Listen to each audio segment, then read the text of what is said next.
because it's clear. What's up, guys? Welcome to another episode. Joining me, as always, Mr. Pete Ramsey. How you doing, Pete? Doing great, man. How you doing today? Doing good. I'm Kelley McKay. You guys might know that by now, hopefully. So I really hope that people have been enjoying our content. I know we've had some really great episodes. I think our episode just a couple weeks ago was one of the greatest episodes that we've ever produced, in my opinion. So I hope people actually watch that entire thing. Because if you're not watching the entire thing, you're just missing a lot of gold nuggets that took us a lifetime to learn, right? So yeah, yeah, so, it's easy to miss. I do that a lot of times. I'm listening to something, going down the road, and then a phone call comes in, and instead of pausing, I just let it go, and I end up missing some really good stuff there. But we got to learn how to listen. Learn how to listen. Listening is an active sport. When you're actually really listening to something, like, you should be a little tired once it's finished, because it takes a lot of intention and focus to truly listen. And that's how you're going to extract the most information from something, when you're truly listening and you're focused on it. So, and hopefully taking notes as well. So Pete and I thought tonight would be a great time, being how where we are in the cycle, the the HVAC season cycle, where things are starting to slow down just a little bit for some people. In some areas, the temperatures are starting to drop a little bit. Other areas, it's still really hot, but inevitably the temperatures will drop. And when that happens, what do you do to stay busy? How do you keep keep your momentum going? Yeah. So there's lots of ways we can talk about that. So go ahead, Pete. Well, that is the number one issue, probably the number one issue that heating and air conditioning business owners face, is dealing with the seasonality of our work. And everybody's a hero. Everybody's a genius business owner when it's hot out or when it's freezing out, and you're able to make good money and you feel really confident about what you're doing, and you go out and you finance that new truck and go ahead and put a down payment on that new house, and you start making financial decisions based on the heat of the moment, or the prime of the season. And then here comes the fall, or here comes the end of the season, right, leading into the next season or the spring. So this is such a key piece, and this is what really separates the boys from the men. I know, because I was a boy for a long time. I don't know about you, Kelley, but I fought that battle every year, and it took a while.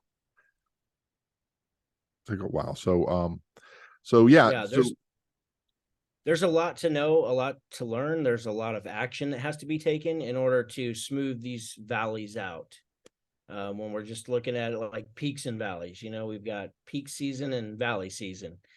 And the valley seasons, as long as you do phenomenal during the peak seasons, some people don't have to do much. They can just sit back and relax during the slower season and not worry too much, because the bank account's relatively full. Of course, it's never as full as we'd like it to be, but you know what I mean? Like, you've got a cushion. Others, like Pete said, will spend too much, take everyone out to dinner too many times, things like that, where you're feeling good about the situation, about the bank account, about things, and you just, your goodwill gets the best of you. You give away a little bit too much, then all of a sudden you're in trouble financially. So it's something that, in order to not have to experience too often, because I don't know about you, Pete, but you just said it earlier. You said, like, I went through this multiple times. I did too, multiple times. I know why it happened to me. It wasn't because I was frivolously spending. It was because I was pushing the envelope of growth all the time. and I'm a sucker for shiny object syndrome. I like new things. I love to start things. I'll hang in there to finish them, but what really gets me going is starting new things. So I was always looking for the next new thing, and I was always looking for the silver bullet that I never found for some reason. It's funny how that works, right? Hey, I got one for you, Kelly. One year we were doing pretty good. We moved into a house. You know, we'd gone from being a renter to a homeowner, and it was a nice little home. And we had some money. So my wife, the mother of my children, was actually from Central America. She was from Honduras. I met her when I was in the Army way back in the 80s. And so she wanted to go take the kids and fly back and spend a couple of weeks down there. And she did. Well, when she came back, I had spent some money. I had bought a new Chevy Silverado extended cab Z71 4-wheel drive, beautiful, off the showroom floor, right? And somewhere during that time, I went out and bought a new 8-person jacuzzi and put it out on the back deck. I went in and got some 4x4s, reinforced everything, and some footers, you know, all this stuff to hold it, and wired everything up, and I'm jacuzziing, right? And then I got to thinking, she's going to kill me. So I went and took her little minivan. I traded in for a brand new Nissan Quest minivan. And when she come back, you know, my strategy was that I got my new toys, but she wouldn't be mad at me because I got her a new toy. And that was when we started to feel that the financial pressure of all those payments and everything. Because you could, you know, back then, credit cards, oh yeah, I had American Express, every what do you call them, hardware store, you know, you name it, just department stores, and on and on and on. That was the cool thing to do. And then it gets out of control. And if I could speak to that younger self, there would be a backhand included in that conversation, I'm gonna tell you. But we all get tied up in that. I mean, or get caught up in that, I should say. Yeah, it's easy to do when you're riding the wave. Yeah. Right? But eventually the steam, you know, gets out of that wave, and it's going down. And so what do you do? You know, what do you do? Part of the ways to have a better valley season is to prepare for the valley season. Amen. Before the peak season. Right? Or during the peak season, you want to prepare for the valley season. Yes. Yeah. Yes. Yeah. Exactly. So we've talked about it before, you know, during the utmost peak seasons, I always say charge more. I'm pretty blunt about it. I'm like Ellen Rohr on this, like, just charge more. It's supply and demand. It's not going to be here forever. You're not going to be able to possibly get the same prices that you got during the very peak of the season. But the reason we do that is so we can have the money when the calls stop coming in. Because unfortunately, we're not that busy as we are during the peak season all year long. That's inevitable. It's just the way the business works. And because we know that, why not prepare for it by earning as much as you can while it's here, that you can still sell it for ethically. You know, I'm not saying to rip people off. I'm saying you have to do what you have to do to protect yourself and your business. Yeah, I think we talked about that on the last conversation where I was talking about, you know, hotels. We go buy these golfing packages when they were cheap, and man, you know, you could get 36 rounds of golf plus hotel, lodging, everything for just cheap. But you go to those same hotels during the peak season and it's expensive. So hotels do things this way. You know, try to buy an airplane ticket, you know, really quick, and see what the price is. It's a value-based pricing method. Okay. Not just cost-based. So when you're doing your numbers and you're figuring out, you know, what is your overhead, what is your cost, what are your expenses, and you're trying to dial into a price, you know, kind of what you have to charge to be profitable. But then there's the value aspect, which allows you to charge much more under certain circumstances and situations. And then sometimes, a lack of value won't allow you to charge enough. And that's a problem. But there's one other factor, and that's accountability and risk.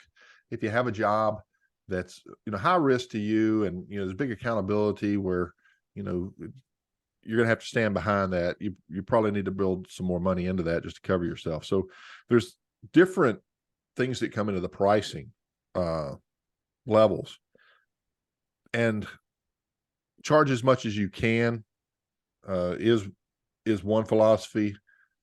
I don't necessarily buy into that, because you and I've talked about this before. We kind of draw the line in the sand of, hey, we want to make money, but we're not going to rip people off, right? So Yeah, and don't get me wrong, like there has to be some value there.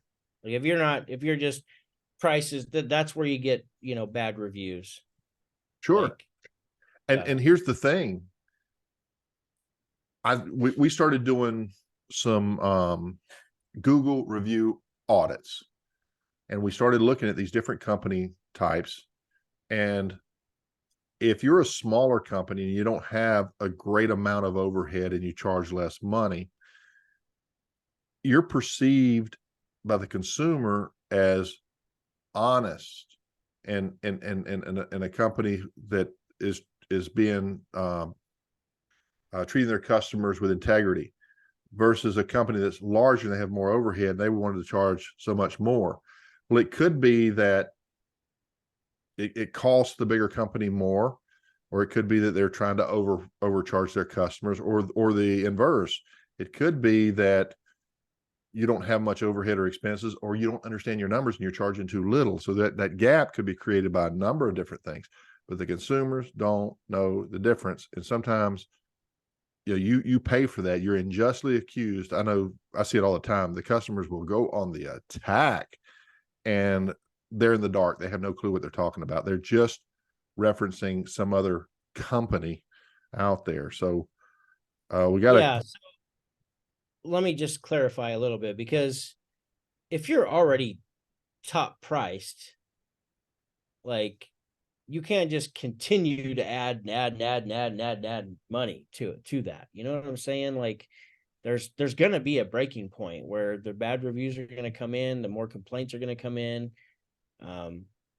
Even technicians are going to complain probably about the pricing.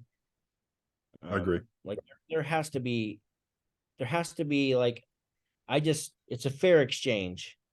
The problem is people underestimate their value most of the time, until they learn how to stop doing that. And once they learn how to stop doing that, then it's not a problem anymore. But the majority of, there's only like 4% of all businesses that ever make it past $1 million in revenue. And that's because most, when it comes to our industry, oftentimes it's because they're not charging what they need to charge. So there has to be a fair exchange. At the end of the day, if the customer doesn't feel like they got the value for what they didn't get enough of what they paid for, then they're going to be unhappy. And like I've seen on some Facebook posts, like sometimes it's days afterwards, that, the customer approved the repair. They even signed the invoice saying, okay, do this repair for this amount of money. 2 days later, they decide that was too much money that I spent on that, and then they complain, or they go to and write a bad review, even though the service was great. So it's something that, the cost to doing business, it's gonna be an issue. I think eventually the thermostat is being adjusted right now for everybody, with the cost of living going up like ridiculously. Yeah. Yeah. It does trigger that. It's like it's a new paradigm. It's like you you could feed 2 people for 10 or $12 at any fast food place, or less, because if you bought something off the dollar menu, and now you can't. Now it's $30 or $40 for 2 people to eat at a fast food restaurant. Well, everybody understands this. It's just the way it is. right now. And there's some adjustments happening, I think right now there's a lot of people just doing, from what I've heard, just talking to people, is a lot more piecework, just changing the coil, going ahead and replacing the compressor instead of doing new equipment, because you have to realize that most of America is living paycheck to paycheck. And with the cost of living, and normally, I don't know what those statistics were, but I know at one time it was like majority lives at 120% of their income. That's So insane. there's already not enough money. And then you raise the price on everything because they're over leveraged. They've got too much debt, too many credit cards, too many toys, too big a house. And eventually, with what's happened with inflation, with everything costing more, well, that's a lot less spendable cash that they have now. So they're puckering up.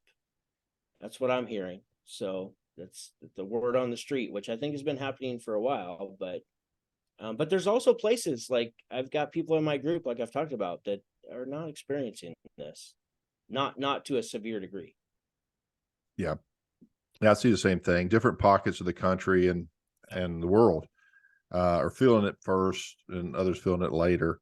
But to your point, there's less discretionary income. There's less money for these extras, and so when we're just trying to make sure we make our mortgage, we're going to make our car payment, we're going to make sure we eat healthy, and then what do we have left over? That's getting less and less. But because of our culture, instant gratification, and our spoiled nature that we've grown up in, and shame on us, but hey, it wasn't our fault. That's kind of what we inherited, right? We tend to just don't want to give up our lifestyle when times get tough, and so we start going in debt, and then we just make the problem worse and worse. And so I make a bad decision in my life, and I'm worsening my position, and it gets tighter and tighter and tighter, and then my AC goes down, and you come in and you want to charge me this money, and now I'm blaming you when really I'm just mad at myself because I should have been prepared for this, but I didn't. I went out and I blew our money on this thing that we did, and I had the money, and shame on me. But we can't say that. We just kind of have to understand, people are humans. They make mistakes. You're going to be attacked. You're going to be accused. You're going to be lied about, and they're going to put it on Google. I've been attacked, and I had somebody. I was attacked today. Were you? Yeah. We have we have our ads, because we have our challenge coming up here at the end of the month, and some guy was like, "Oh, now you just pop up and then you take off your, like, you shut down your Facebook account and you're just screwing people over or something." I'm like, I have no idea what this guy is talking Right. about. And then he said something about how, then he went on to say something about sexual harassment. And I'm not going to say who, but there was somebody in our industry who got busted. I heard about that. Yeah. Does consulting work, who got busted for sexually harassing the employees of the companies that hired him to come consult for them. Well, I think he was confused and thought I was this guy. So I was like, man, you have, like, if you're talking about, I just named the guy online. I'm like, if you're talking about this guy with this company, that's not who we are. And at the end of the day, I told him, like, I'm like, man, he once he realized that, he apologized. He's like, I am so sorry. I'm trying to delete my comment. It won't delete. I said, no worries, man. I appreciate you looking out for our industry, because there are a lot of people like that out there. But that's not us, Well, and it's true. so And a lot of people get who, attacked sometimes for the wrong reasons. yeah, exactly. But there's a lot of people that are coming into our industry because we need the help. Don't get me wrong, but they're just going to come in, and we saw big box companies come in and they want to sell brand new systems and then hire you at a wholesale rate to come put it in, and they make the money. because it's their customers in their stores. And, that's the kind of stuff that has been repackaged a dozen different ways, and they're just using you basically as glorified labor. Home warranty companies do this. Even even extended warranty companies, if you think about it, you're not making any money off of that. Not really. Just a number of different things. It helps you get the sale. Don't get me wrong. Maybe it's a good thing. Maybe it's a good investment, but in of itself, there's a lot of people that are coming in, and by the time they take their cut, if you haven't priced yourself right, there's not a lot left over. New construction was that way. Right. And so on and so forth. But anyway, so. Okay. So we have Yeah. number one, charge more or price yourself right. That falls in the same category. It also, I don't know if you want to get into like, how can we increase our average ticket? We can talk about that, because this is all about charging more. Sometimes it's not always about how much you charge. It's about how much, I want to say like how much service you sell, or it's not always about how much you charge for any given repair. But the problem sometimes is that you're not looking for other problems that can also be presented to the customer, and repairing those at the same time. Well, so when you do that, now you've sold double the product. You sold now 2 parts or 3 parts or 4 parts that all are ready to be upgraded or replaced, that are wear and tear items. And sometimes just doing that without adjusting your prices will make all the world of difference. Well, we are creatures of habit. And once we start getting into motion, we go into some level of autopilot. And being on autopilot, it's a bit of a protection for us, but it's also very, very dangerous. And I want to give a couple examples on this, because exactly what you're talking about, Kelley, this will support this. I remember that I worked at such a fast rate, because when I'm working, how you are when you're on a job, you're knocking boom, boom, boom, boom, boom. We got to get this done today. Do. And it became a situation where that's how I worked, just as fast and as efficient as possible all the time. That was just the way I worked. Yeah, and that's I how think I could roll up a hose, because we had to roll up our own hoses. Like, they didn't have these stretchy things when I was in the field. So I could roll up a hose, because I did it literally like 8 times a day, every day, or 9 times or 10 times a day, every day. Every single call, my hose came off the truck, and then I had to roll it back up. So you just get really good at those extension cord, same thing. And then fast. and so you come into this efficient, but you're really moving things. But everything from when you first start your company and you're advertising and you're selling this, what we call new customer acquisition mode, where everything is about that. But as you grow, if you continue to function that way, you're doing yourself a disservice, because it requires some adjustment as you go. Because I remember that, when you're talking to a customer that's been with you for a few years, you don't sell to them the same way that somebody who has not. So that's an adjustment. So I guess what I'm saying is, when you're in the summer, for example, and you're working, you boom, boom, boom, and you really don't have time to slow down and check all this other stuff, you fall into that habit, and you carry that same autopilot attitude into calls where you really do have time to slow down and make other discoveries. And you really don't need to be out paying additional advertising for customers just to try to blast through them, because we go from this situation of trying to run 6-8 calls a day to where we really should be able to efficiently run 3 or 4 if we find these other things and we take care of them, maybe on average. And then when we slow down, we have 3 or 4, we treat them like we've got 8 other calls waiting on us. And it's autopilot. We have to get off of that. And that requires a strategy. That requires proactive thinking and adjust, putting ourselves in check and making the adjustments. I suggest, I've got a customer in one of our mastermind groups, and they do, for example, IAQ sales only on maintenance, because they can slow down. They check the air quality and everything else, because the service techs really don't have time. So they do it on maintenance. I say you're missing a lot of opportunity there.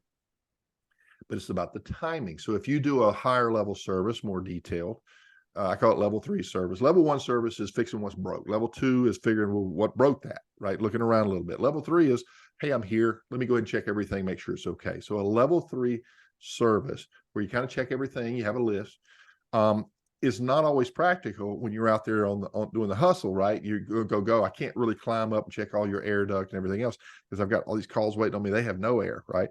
But once we slide into the seasonal, the off season, right? I can agree and I can disagree. Bring it on, baby. Because if we slow down and we do go to that third level service that you just mentioned, then every single call we go to, we're going to walk away with far more money because there's going to be a percentage of people who say, yeah, fix it, please. And so you can continue to do that and run 6 or 7 calls every single day and work guys till 8 or 9 o'clock every single day during the summer, or you ramp your staff up, your personnel, and you slow everything down to where every single technician only gets 3 or 4 calls a day. I know there's this point in business where it depends on what stage you're at, because there's going to be a time where you have to just, like, you don't have time. You've got to do that, and to some degree. But I feel like if you continue to do that, like Pete's starting to say, like you're starting to say, if you continue to do that, you're missing so much opportunity.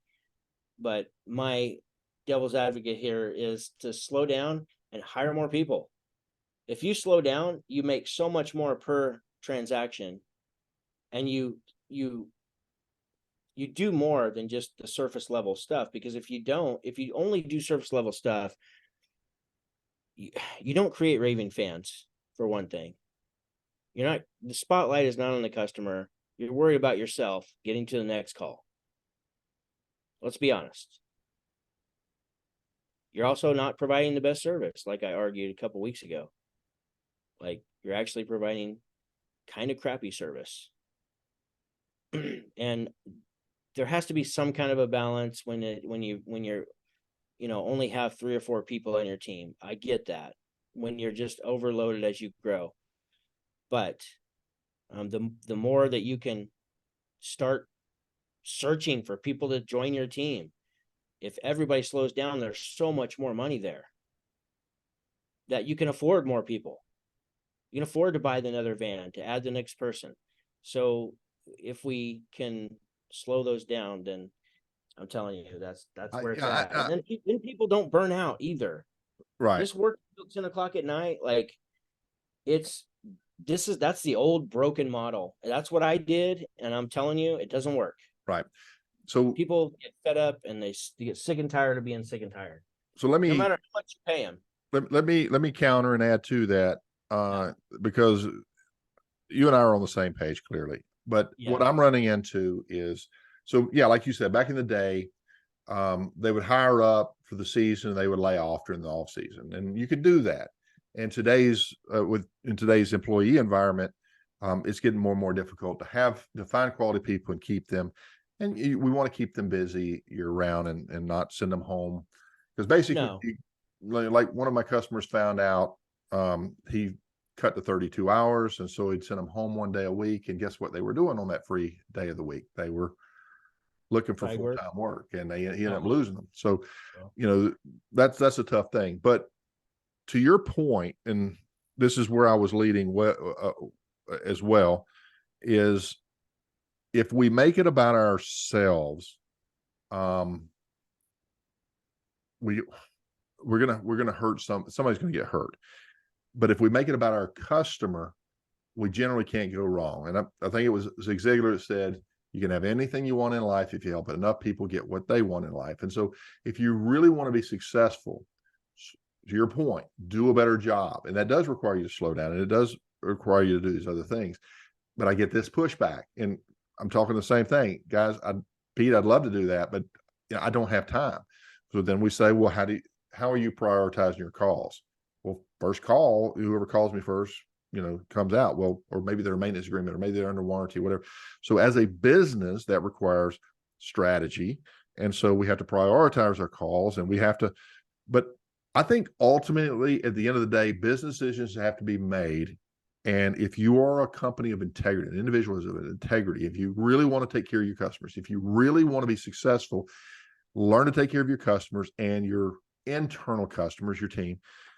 And to your point, don't burn them out, running them to death, because running after that. Have you seen the net profit numbers on some of these low end service calls? You end up net profiting sometimes $30, right? So you just put your guy in this situation, right? And he's running him to death for 30 freaking dollars when you could have slowed down and made 10 times that right where you were. Yes. So I think we're on the same page. Definitely. I just wanted to mention that because that's the mindset out there. I got customers telling me, Pete, I can't do that. I just have too many customers. But the same customers he's complaining about because they don't want to spend the money. He gives them a price. They don't want to do this. They want to, sometimes we're attracting the wrong types of customers. Yeah, no, there's a way out of that. I'm not going to accept that as an answer. That I just can't. No, you can. There is a way out of that. You have to, you might have to make some decisions, but you'll be better off for it once you make those decisions, or you stand your ground and stop letting people bulldoze you. This is what. Ooh, that's good. This is what happens. People, I was told I'm a priority customer.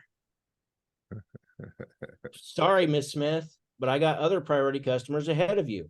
I will get to you tomorrow morning. Does that work for you or not? Like, I'm all about keeping our customer retention, and dude, like we had customers that were with me for, business was open for 14 years. I had customers with me for like 18 or 19 or 20 years because they came with me. So I'm all about customer retention. Do not get me wrong here.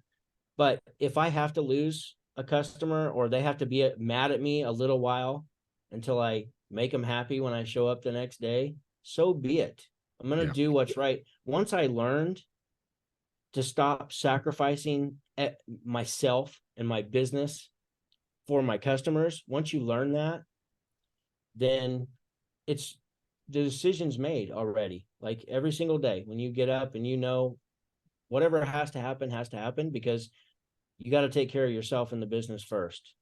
I'm all about taking care of the customer. I get that. But there's a level of selfishness to this. But it only comes with knowledge. When you stop valuing everybody else around you and stop and devaluing yourself, that's when things will start to change in your business. And you can stop this nonsense of working yourself to death. So the customers are going to come and go regardless. Yes, keep as many as you can. Do the best you can for them, but stop valuing them over yourself. And your team. Yeah. So that's a decision that has to be made at some point in your career. And so I would argue that all day long. Like that's a choice. To continue to run calls the wrong way and waste all of that opportunity is a choice, and it's the wrong one to make. So, because at the end of the day, you're just going to be exhausted. Yeah, I think one of the biggest, probably going to lose some people because they're exhausted too. One of the biggest lessons that we can learn, and skill sets that we can learn, is the ability to tell your customer no. And tell them no in a way that, it's respectful, but you're just we're not trying to be jerks here. I'm just saying you got to value yourself. So and that's really important. There's a lot of undervalued owners. People can take no if it's done tactfully, but they can't take, you going off on them, and then they're going to have to retaliate. Everybody has to use the power that they have. Mostly they use the power of persuasion, usually through manipulation.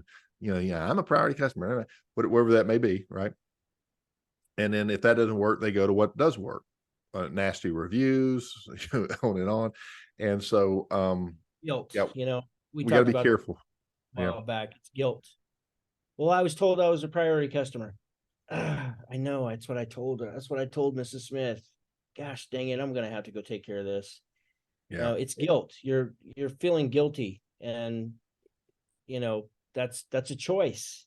Stop carrying guilt. There's no sense in it. Yeah. When you look at your wife, you look at your children, they're priority too. Okay. Yes.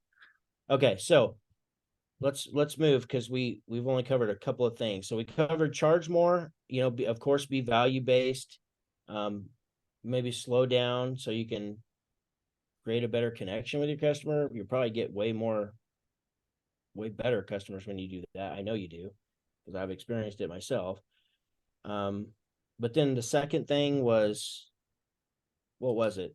We kind of just touched on it, which is, Well, we talked about the only way we're going to sell more is we have to discover more problems. And this requires sometimes specialized tools. Sometimes it's a checklist, just normal training. observations. And sometimes it's probing questions for your customers. But in order to resolve problems, we have to discover problems. And so this is a business strategy. This is a management strategy from you, the owner, to your team, because the biggest complaint I hear is, well, I can't get my guys to sell IEQ, or I can't get my guys to slow down and do this stuff. And this is a cultural problem. And this is, as a leader, this is your responsibility. So in order to solve problems, you kind of, first of all, you need to have solutions in place. You need to know what IEQ solutions are you offering, and which problems do they resolve. And then you need to train your team so that they not only understand it, but they literally believe in what they're doing. If you try to turn technicians into salespeople, it's like herding cats. They just don't. It's not in their nature. They're not salespeople, and those that aren't technicians. Let's just be honest about it. That there's the the chosen few that have that balance of both, but for the most part, they're good technicians. And if you reframe and you say, you're not a salesperson, what you are is you are a level 5 service technician who is a consultant to the customer, and your job isn't to sell them anything. Your job is to go through that system and come up with a report that details the entire system status and where it is in the level of degradation, or is that a word, in deterioration, what have you. How does that look? And so back to your strategy, if you have something in place and your team, first of all, they know how to follow it, you've trained it, they understand the solutions that you offer and how they match to the problems that they're going to discover, and they've learned to, they come to understand how these products work, how these solutions work, and how to identify them, all these other things. All of a sudden you get what's called buy-in. And until you have buy-in, you really don't have a culture that's got your back. They're not going to do what you want done because it's a disconnect. It's not who they are. It's not what they believe in. So training is a huge part of this. Yeah. Lots of psychology has to go into this, guys. You're a leader. You're not just a boss. Because Because right, because is one of those magic words. It's like, why, it's important to sell maintenance agreements because X. Like because of the benefits that the customer gets. And then, so even having a list of benefits,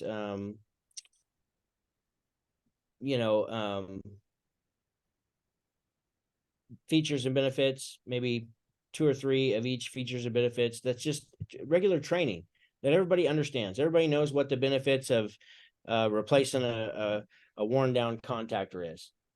They got 3 benefits. Everybody knows what it is for this indoor air quality UV light or UVV light or UVC light. Everybody knows the benefits of a maintenance agreement and why those are important. Everybody knows why somebody would maybe make a decision to buy new equipment versus keep their old ones. Like everybody, just regular conversations surrounding this, each and every day. I joke about, like, if you struggle with having your people who join your company, like, remember your mission. What's your mission? Or your core values. Like, if nobody knows what the core values is in your business, then you don't have any core values.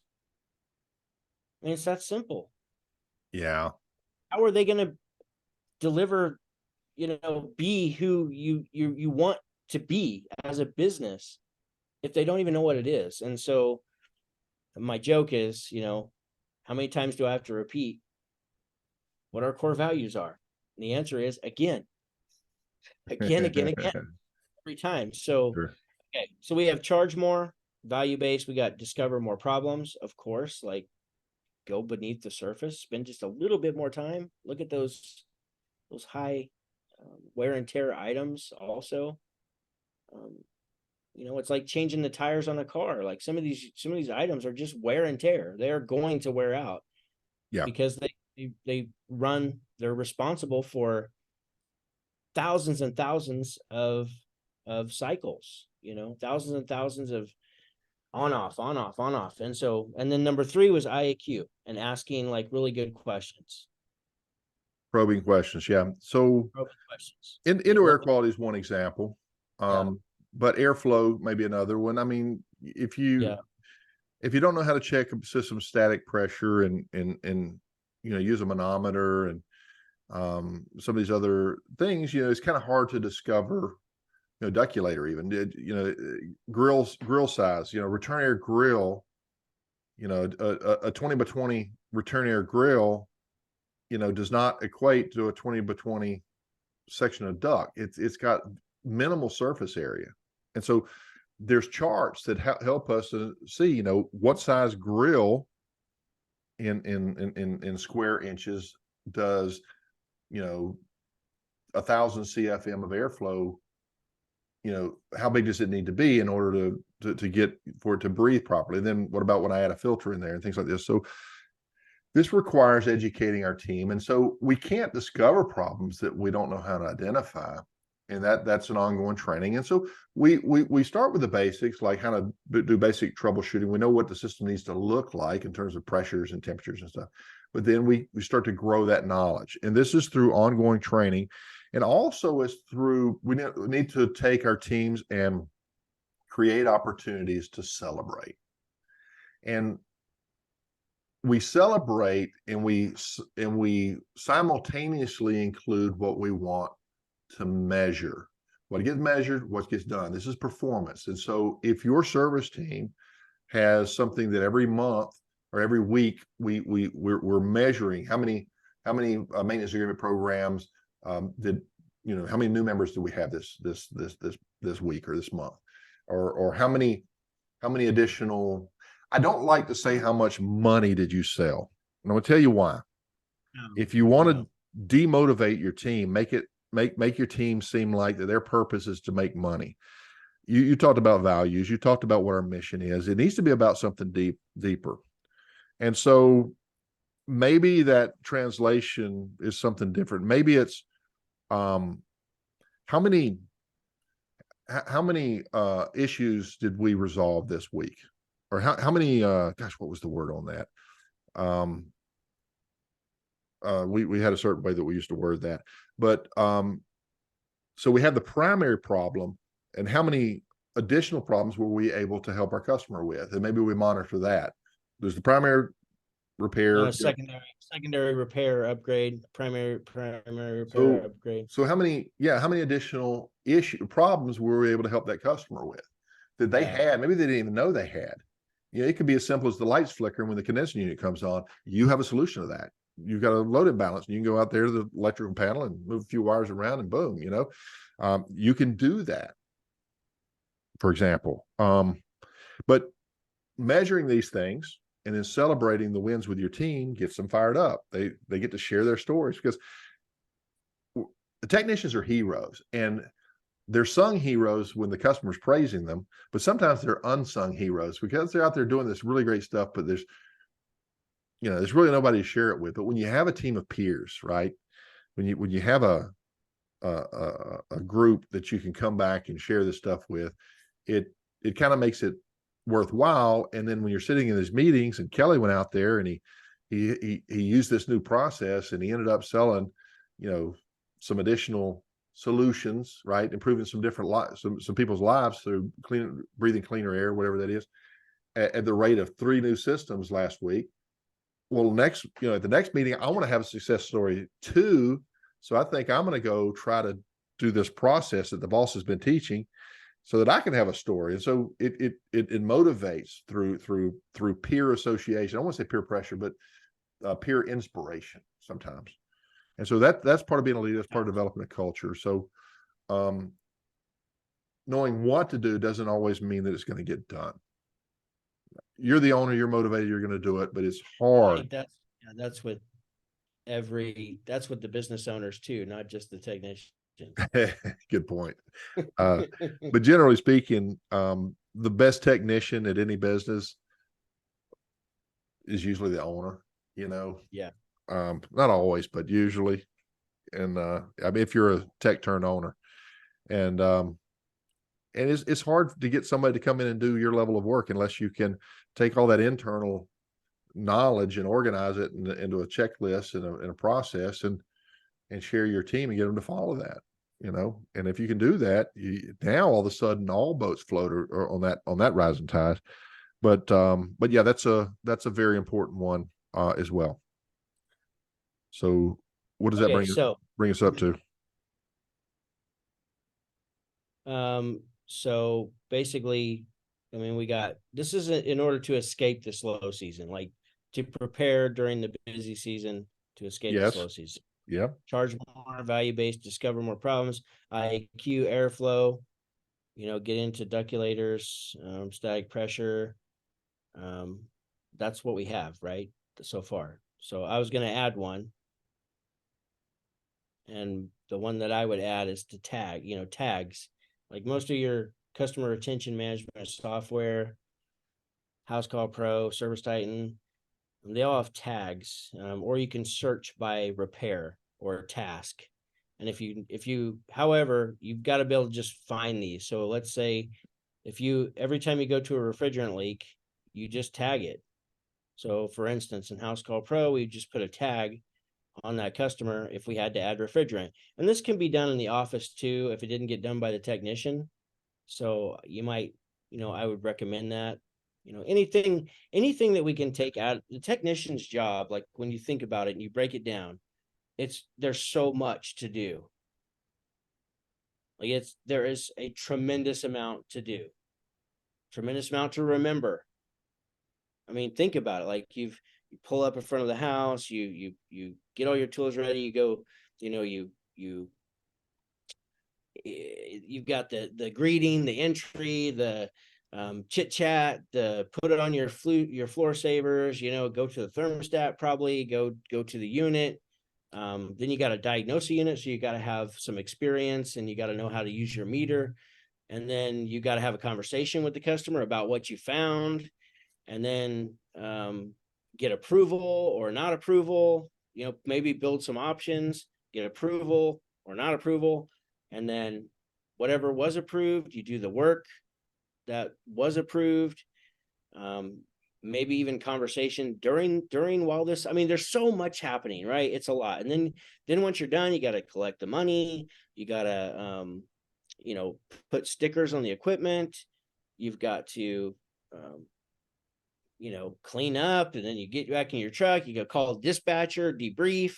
It's just a ton of stuff to do. I get that. So anything we can take out of the technician's hands, I'm all for it, because the technicians have an incredible job, and it's going to make them enjoy their lives more. Or to help them along with that, and to support that. Yeah. I got a real quick story. When I had my business, one of my best friends, he was a pilot instructor over at the airlines there in the major city right there where I live. And he would bring me over to these they had the front end of the airplane up on these hydraulics up in the air, and you go up on the second floor and there's a bridge, and you go into this cockpit and you're sitting inside there, and it was a simulator, and so you're literally moving on these hydraulics, right? It was the coolest thing. So he was teaching me to fly a commercial jet airliner. And but you sit down in there, if you've ever seen inside of there, there's switches and dials everywhere. I mean, Oh how in the yeah. world they know what they're looking at, I don't know. Yeah. But so we did that and everything else, but I'll never remember that impression on how complicated everything was.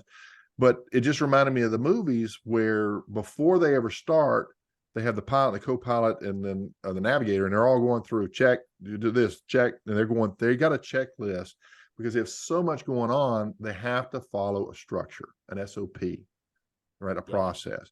And therefore, what do? We throw our team out there and say, don't forget to do all this different stuff with no checklist, no process, no SOP, and expect them to succeed. So if we want to help our team, we can do so by creating these types of things and give them some guidelines. Not, you need to do this step by step, but the old saying, you'll never sell anything you don't offer. The reason they're not offering is because maybe they forgot. They're humans. Maybe they forgot. They didn't make these checks, right? They didn't check the IEQ. If you have an IEQ meter, and maybe you feel like you don't have time when it's really hot and you're going everywhere 100 miles an hour, but you definitely have time right now when things slow down. Well, why not say, here's the quality of the air that you're breathing? So I just wanted to support that statement by making that comparison.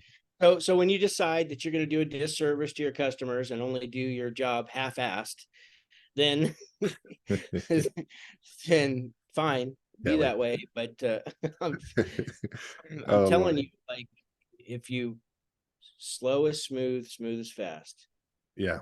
Want to go faster and farther in your business, slow down. Stop this madness. So, okay, anyhow, enough of that. So tag your refrigerant leaks. You can always, I think we talked about that briefly on another call. Won't go into any more. Tagging the software. What's another thing that can help them escape the slow season? One of the things that we always did that I'll just tell you guys right away, and this is perfect timing. As September and October and November rolls in, what we would do is we would always freak out and be like, holy cow, we got 450 customers to get to take care of our maintenance agreement. And so we would just book the living crap out of them. Like we would just, we would load everybody up with all these cleaning checks. And then you have a hot day. No, what would happen is, there's always that handful that you can never get a hold of and you don't wind up doing until February or March. Right. But if you just slow down those, once again, slow down to speed up, give everybody, depending on how many techs you have, give them whatever, 2 maintenance calls during the fall season where there's not a ton of no heat calls happening. This is surely from experience with what we did. So I highly recommend this. It's just slow down. It's okay if you don't get to some of your maintenances till the end of December or January or February. There's nothing wrong with that. You'll have some no heats come in as the temperature cools off, and you may have to reschedule even the minimal amount of maintenance agreements that you schedule. Depends on how many you have and how many people you have to, if you got 3,000, and everybody needs to do 5 of these a day, well then by all means, and it's still going to take you 5 months, well then you better get busy. But if you have a minute, like most people don't have that many maintenance agreements. So if you have 200 or 300 or 400 or 500, take 1 or 2 people and schedule those people. Let the technicians who are more qualified to do no heat, no cool calls, let them take the calls, and let your younger guys or less experienced people go do the maintenances, train them each and every day on the maintenances, and just take your time on them. That's my main mission. or that's my main message, is because what we did is we burned through them as quickly as possible. And by the end of November or December, we don't have any more maintenance calls to do. And then February rolled down, or February or March comes around, and we don't have that much work. That was our dead season here in Kansas, into February, every single year. Into February, most of March, most of April, and then depending on what the weather did, and then May or April, we start getting into spring maintenance. So, but we have like a month and a half there of just dead time. That if we would have slowed down on and not just bulldozed through our maintenance calls, we'd have lots of work. And we probably would have had way happier customers, and we would have sold more service, because we slowed down on those calls and did a more thorough job, and Yeah. offered what we found and asked more questions and all of those things. But instead, we get in a hurry and we blow through them as quickly as possible. And once the no heat calls run out and the weather's in transition, we have nothing to do. Kelley, I've So got one more to add in here. That yeah, it's a little bit. This is what we do in our program, and I want to share this. And for those of you that stuck through to the end here, it's going to be worth it, I think. The psychology that goes into the transaction taking place. So you've slowed down, you've looked around, and you found these issues, and you're offering these solutions. And at this point, the customer has to elect to authorize you to move forward with that work. Now, if you're selling, we would call that buying. If you're consulting, we call that, opting in, maybe, opting to take care, resolve that issue. But we are not machines. The reason we need the psychology in there is we are human beings who operate from an emotional state subconsciously. And I've said this before, and you and I've talked about this, I know. People buy for emotional reasons, and then they justify them for logical reasons. And their default emotion that's prominent right now going into these tougher times is money. So emotionally, you're going against resistance. You're coming against this wall. And we can turn that around to in a way that we remove that, and we enter in other emotions that are important to them as well. And so all of a sudden they start to opt in on these things. So it was half the battle getting our team to go in and do all the work and find it and present it. The other half of the battle is getting them to say yes. Okay. And so one of the best ways to do that, and it's really simple, and this is called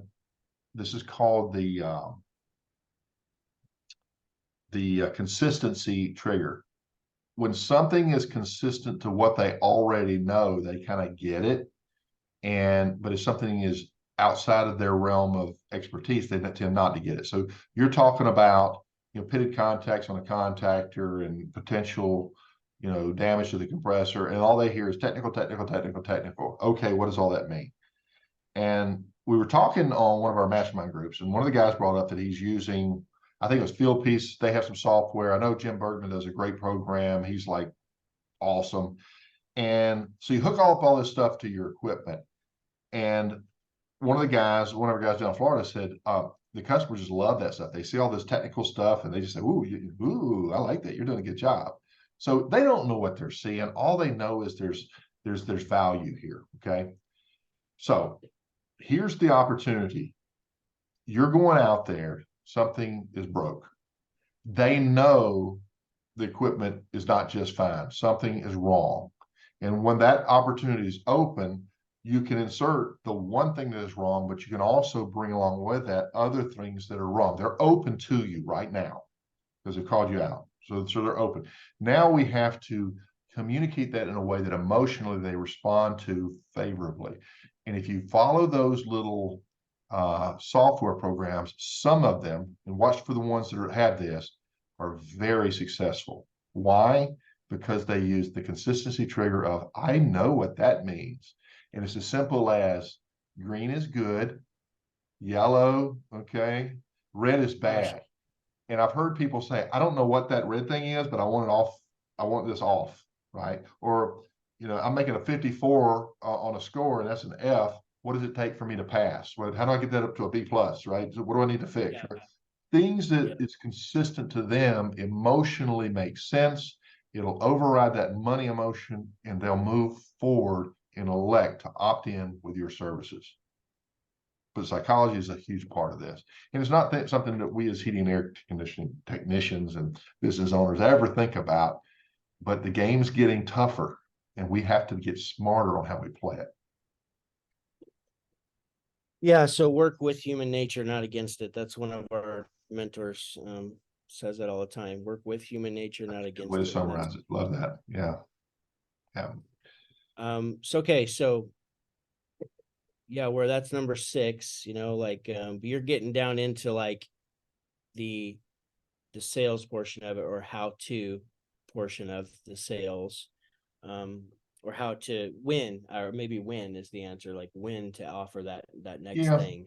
If it's unloaded off the technician and his skill set to influence, and it's put over into software that they're already familiar with, the guys don't have to think about it. It does it for them to a certain degree. That was what I was saying. Sorry about that. Okay. So, the last thing, because I think we're getting close to ending here. I'm not sure when we started, but I would say the gold is in your list. You really are at a disadvantage, just going to be honest with you, if you have only been in business for 1 year or 2 years and your customer list is really small. As you've been in business for years and years and the customer list grows, that's an advantage as long as you are engaging those customers in conversation through all different platforms, through social media, through so anything online, and then including emails, but then even physical, like mailing them something or calling them. Just you got to engage your customer list. It's something that big box stores are tremendously awesome at. I can't remember who was just telling me that they get 3 emails a day from this one particular store. It's like Home Depot or something. Yeah. And so there's a reason that those guys do that. It's because it works. If you, all it takes is one headline to grab your attention, to suck you in, to make you click on something, then decide you're going to buy something because it's on sale. Well, when's the last time you had a sale in your business of any kind? What's your featured what's the spotlight featured product right now in your business? Like what's on the menu? What is that special offer happening right now? Do you just have just the generic offers that your supply house does with your whatever? The rebates just get crappier and crappier every year, I feel like. But is it just a $500 rebate, $1,000 rebate, $1,500 rebate? What other options, or what do you have for service? Right, that's for install. What do you have for service? What kind of offers do you have? There's got to be some type of an offer for somebody to make a transaction with you. So if you don't have any offers, then I would highly advise, you can either I'm trying to think of what it's called, but you can look at your competitors' offers that are on Facebook. It's real easy to do. I'm trying to think of what they call that, the website for that. But I know if you just search, how do I see my competitors' Facebook? Because I've done that before. Yeah. Facebook Let's see ad. what their marketing is. I've seen those too. Yeah, you can go do that, take a look, see what other people are offering. How could you be unique or different in your offer? But there is gold in your list. That's at the bottom end of the day. That's what I'm saying. Yeah. Even if your customer list is 200 people, or if I don't care if it's 60 people, still gold in that list. But you have to contact them. You have to actively engage them in conversation. And we as heating and air conditioning owners are typically horrible at this because we're technicians. Like Pete said earlier, like most of us started the business, we went from technician to owner. And so we've got the technician mindset. Technician mindset just does the work handed to them every day. Yeah. They don't actually have to go out and actively get customers. So yeah, it's a management strategy for sure. And you mentioned Facebook, also email. One of the things, out of sight, out of mind, a lot of times, like we created this email for a company I work with, okay, and we started listing all these. I bet you didn't know, just like this is value adding. People read that and go, wow, I didn't know that. Wow, that's cool, right? And so things that maybe they didn't realize, and there's a solution for. And so there's people living with situations. I mentioned flickering lights, right? It could be, I'm waking up at night when the condenser kicks on because it's really too close to the bedroom window. And, what can I do to, to soften that or relocate that? Or I can't sit out back and cook out because we can't hear ourselves think over the top of the sound of that condensing unit. Or there's just a whole list of things, dryer vent cleaning, all this other stuff that can be done, and you can enhance their it's an enjoyable read because you're giving tips, you're serving. But what that does is it triggers a lot of times other work that's been sitting there idle, and it just wasn't top of mind until they got your email. So I got Kelley's email, and he's talking about these tips for the end of the season, and then it dawned on me, I need to get that thing done that he talked about, and I want to get it done before winter.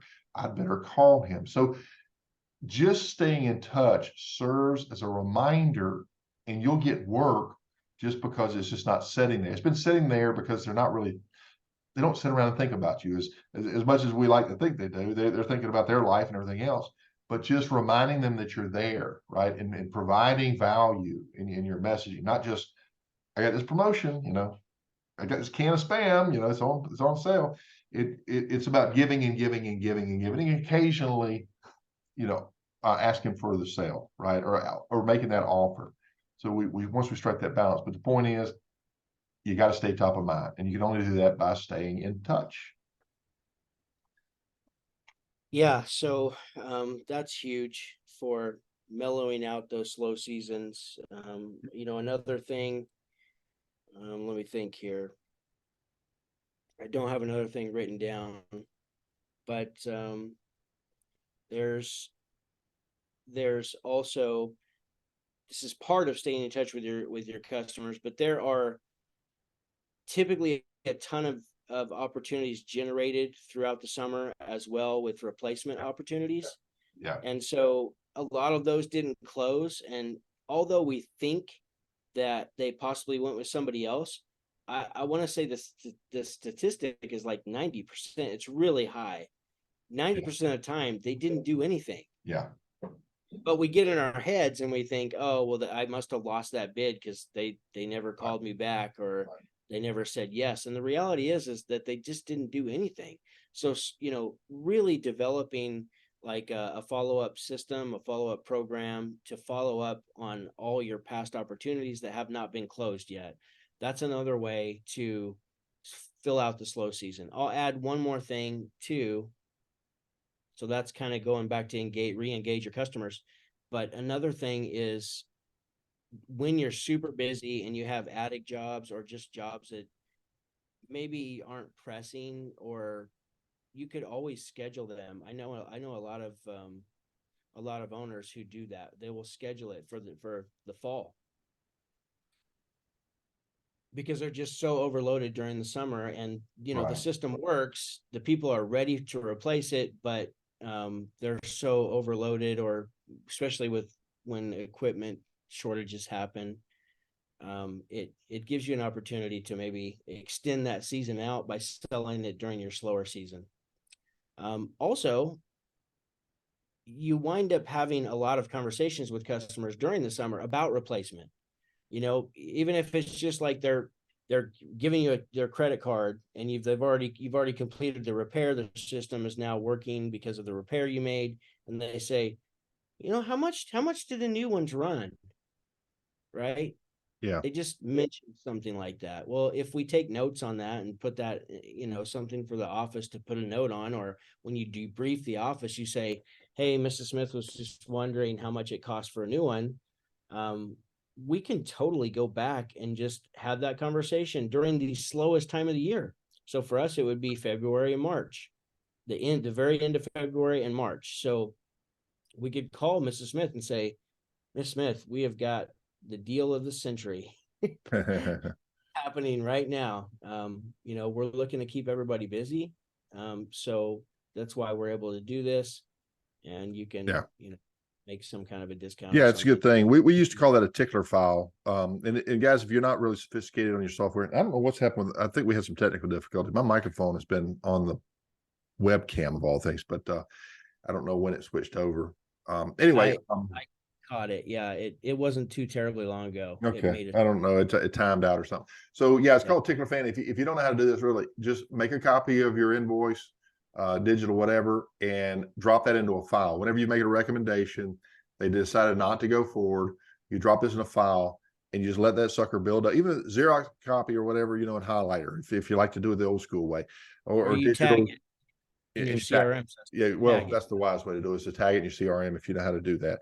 But the point is, collect those, put them in a single file, and then when times slow down, you go to work. And the closing ratio is wonderful. It is much more successful than advertising to people who don't know you, don't like you, don't trust you yet, because these people already do. Yeah. And with that, Kelley, I believe we've run over just a little bit this week. Yeah. Well, we shared a lot there. Hopefully, if you listen this long, then you've got some new ideas to kind of level out that slow season, and hopefully next year you'll prepare for it. Because the more, it's the old, failing to plan is planning to fail. If you just plan for this, don't spend all your hard-earned money, during the summer while you're making it. Hold on to more of it. Plan for the slow season. It's inevitable. It will happen. Yeah. And the unforeseeable. So charge a fair price, charge a seasonal rate, plant seeds for the off season, even schedule stuff in the off season if possible. Take a non-refundable deposit, like on hot attic duct work. You don't want to do it in July, so push that off until September, October if you can. Take a deposit and give them a discount in return, and little tricks like that. So offer solutions, work with human nature, not against it. Yes. Slow down to speed up. Use your tagging system in your CRM. Yes. Yeah, all of these things. Like it's the things that we feel like we don't have time to do, and the reality is you can't afford not to do these things. Good point. So, and it's really a matter of giving structure to yourself, with a management strategy, and giving structure to your team so that they're not lost and they're not going to miss stuff.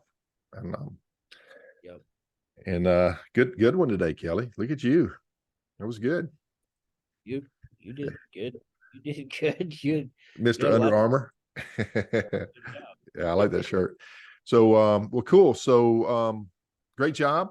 I'll let you sign out since you opened up. I'm sorry I started to run my mouth again. Oh no, you're fine. I think hopefully you stayed with us till the end, because I know some of the best bombs were dropped at the end. So I appreciate you guys. Thanks for tuning in. Till next time. Peace out. You guys have a good one. Talk to you soon.